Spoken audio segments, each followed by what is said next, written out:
It's showtime, may good news sa madlang people. New studio ipapasilip na. Talagang magiging masaya ang pagdiriwang ng kaarawan ng unkabogable star na si Vice Ganda sa kanyang kaarawan ngayong taon dahil isasabay sa kanyang pagdiriwang ang unang pag-ere ng It's Showtime sa main channel ng Kapuso Network. Dobleng selebrasyon ang ipagdiriwang ng noontime show na It's Showtime sa darating na April 6, 2024. Dahil kasabay ng unang pag-ere nila sa GMA7 ay ilalabas naman nila ang birthday episode ni Vice Ganda.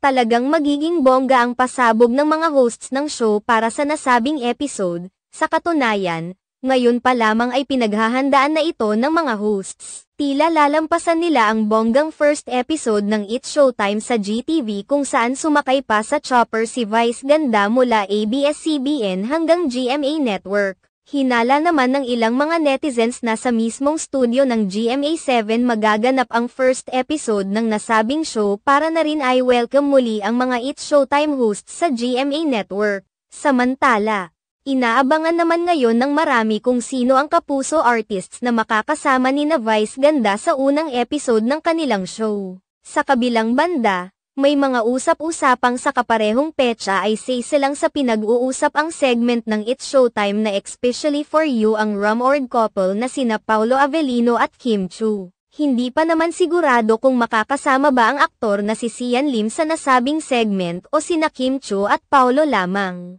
Nauna nang inihayag ni Kim Chiu na walang problema sa kanyang kung sakaling magiging guest host ng It's Showtime si Sian Lim. Bukas din umano siya na makasama sa iisang proyekto ang dating kasintahan dahil hindi naman umano sila magkaaway.